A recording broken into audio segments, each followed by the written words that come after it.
یہ میزبان تم بن جاؤ. پھر رکتا ہوں یہاں, میں عرض کرتا ہوں آقا مجھے انکار نہیں, بڑی عادت ہے, پر میں اس قابل کا, میں تو بڑا کمزور اور ناتواں آدمی ہوں. حضور میں میزبانی کیسے کر سکوں, مجھ سے کیسے میزبانی ہوگی؟ فرماتے ہیں بس شرط ایک ہے, تم مجھ سے وعدہ کر لو, مجھے وعدہ کر لو میری میزبانی کا, تو تنہا تم وعدہ کر لو, پھر میں رکنے کا وعدہ کر لیتا ہوں. میں رو رو کے ہاتھ جوڑتا ہوں اور کرتا ہوں حضور میں نے آپ سے وعدہ کر لیا, میں میزبان بنتا ہوں حضور کا. فرماتے ہیں طاہر تو نے وعدہ کیا تو میں بھی وعدہ کرتا ہوں کہ رک جاتا ہوں.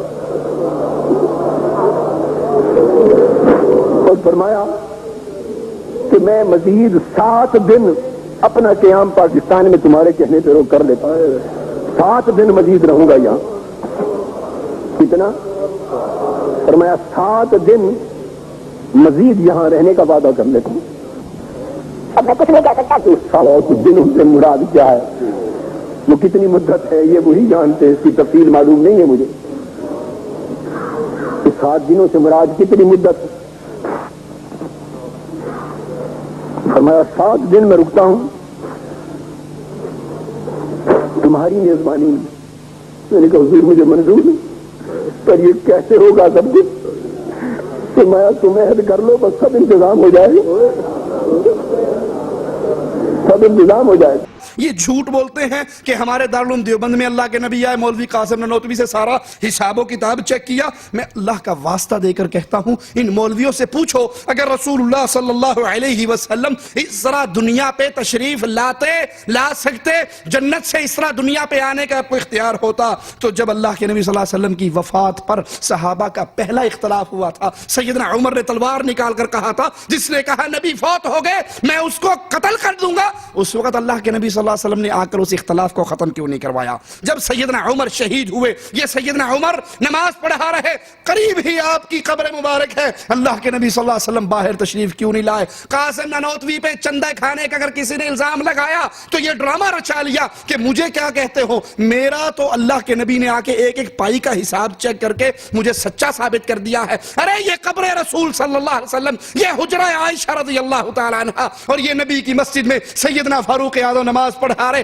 اس وقت اللہ کے نبی صلی اللہ علیہ وسلم باہر کیوں نہ آئے؟ سیدنا عثمان اپنے گھر میں قید ہیں, پیاسے ہیں, حسنین کریمین پانی لے کر جا رہے ہیں, دروازوں پر پہرے دے رہے ہیں, ابو ہریرہ رضی اللہ عنہ وارضا آ کر آپ سے اجازت مانگ رہے ہیں ان بلوائیوں کو مارنے کی, اس وقت اللہ کے نبی صلی اللہ علیہ وسلم باہر تشریف کیوں نہیں لے کر آئے؟ سیدہ فاطمہ رضی اللہ تعالی عنہ وفات رسول کے بعد 6 مہینے زندہ رہی, آپ کی جدائی کے غم میں کسی نے ان کو مسکراتے ہوئے نہیں دیکھا. نبی کیوں باہر تشریف نہ لائے؟ سیدنا علی شہید ہوئے, اللہ کے نبی کیوں تشریف نہ لائے؟ سیدنا عائشہ, سیدنا معاویہ رضی اللہ عنہما کی فوجیں آمنے سامنے ہوئی, نبی صلی اللہ علیہ وسلم تشریف کیوں نہ لائے؟ سیدنا علی, سیدنا معاویہ کے درمیان جنگیں ہوئی, ہزاروں مسلمان شہید ہوئے, رسول اللہ صلی اللہ علیہ وسلم کیوں تشریف نہ لائے؟ سیدنا حسن, سیدنا حسین شہید کیے گئے, اللہ کے نبی صلی اللہ علیہ وسلم تشریف کیوں نہ لائے؟ آج تو بدعقیدگی کی یہ حالت ہے, بدعقیدگی کی یہ کیفیت ہے. جو مولوی چاہتا ہے اپنے مریدوں کو حالت بیداری میں اللہ کے نبی صلی اللہ علیہ وسلم کی زیارت کروانے کا اعلان کرتا ہے. یہی اشرف السوانے ہمارے ہاتھ میں ہے, اس کا صفحہ نمبر 129 ہے. 129 پر لکھتے ہیں کہ کانپور کے اندر ایک مولوی صاحب تھے بہت بڑے, اور اس مولوی صاحب کی حالت کیا تھی؟ کانپور میں ایک بہت مشہور بزرگ گزرے ہیں, حضرت شاہ غلام رسول صاحب, جن کا لقب رسول نما تھا. وہ اپنے تصرف سے حضرت رسول صلی اللہ علیہ وسلم کی بیداری کے اندر زیارت کروا دیا کرتے تھے, خواب میں نہیں, بیداری کے اندر. کوئی کہتا میں نے نبی کو دیکھنا ہے, کہتے ہیں نبی بیٹھو بھی دکھاتا ہوں, اور اپنے تصرف سے فوراً دکھاتا کہ دیکھو وہ رسول اللہ صلی اللہ علیہ وسلم تشریف فرما ہے. انا للہ و انا الیہ راجعون. ایک مولوی صاحب کہتے ہیں اپنے مرید کہتا ہے پیر کو, پیر جی اللہ کی زیارت کرنے کا جی چاہتا ہے. اس نے کہا آج رات فرض پڑے بغیر سو جانا. اس نے کہا یہ تو بڑے کفر کی بات ہے, فرض چھوڑ کے سو جاؤں. اس نے فرض پڑھ لیے, سنتے چھوڑ کے سو گیا. رات خواب میں اللہ کے رسول صلی اللہ علیہ وسلم کی زیارت ہوئی. آپ نے کہا تو نے میری سنتے کیوں چھوڑی ہیں؟ اس نے کہا اچھا.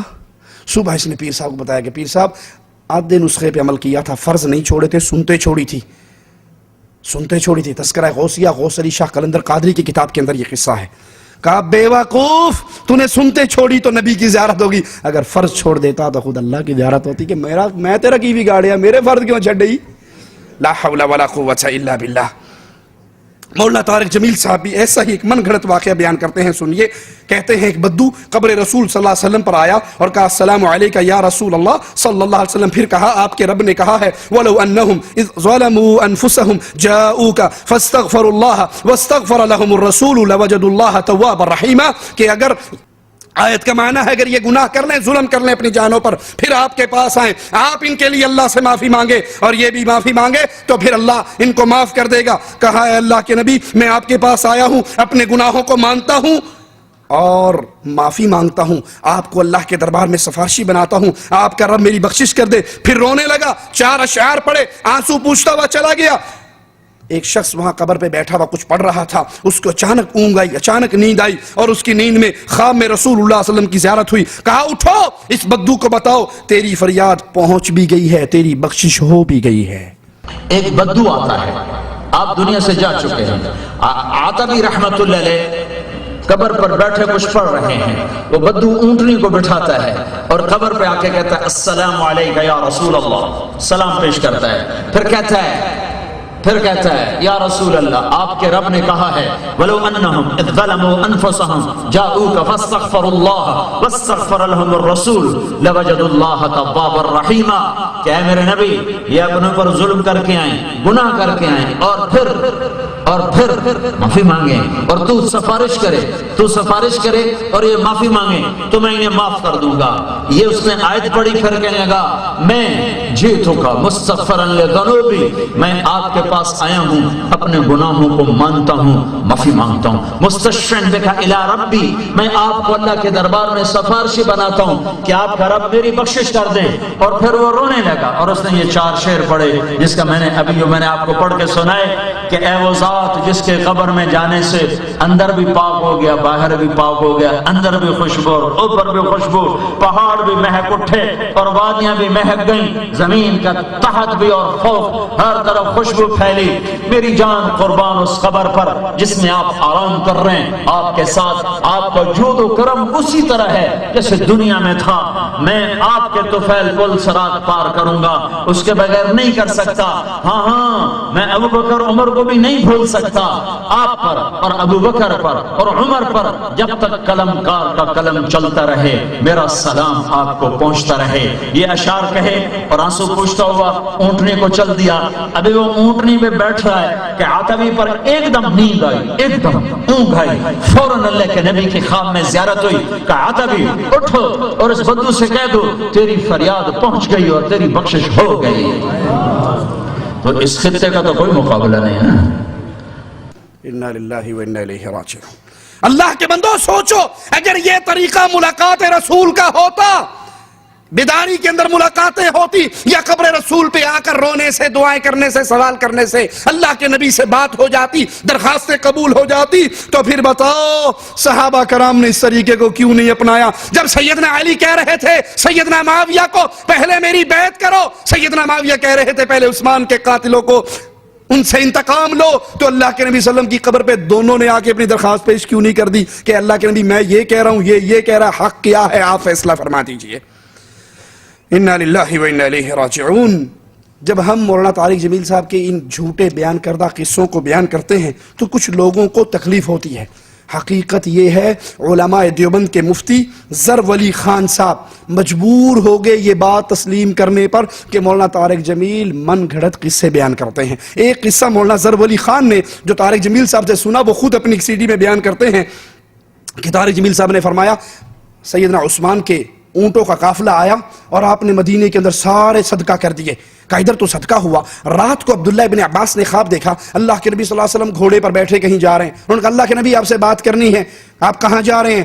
کہا عثمان نے صدقہ کیا ہے اونٹوں کو اور اللہ نے اس کی اس عمل کے بدلے میں جنت کی حور سے شادی کی ہے اور آج اس کا ولیمہ ہے. سارے انبیاء ولیمہ کھانے جا رہے ہیں، میں بھی ولیمہ کھانے جا رہا ہوں. عثمان کی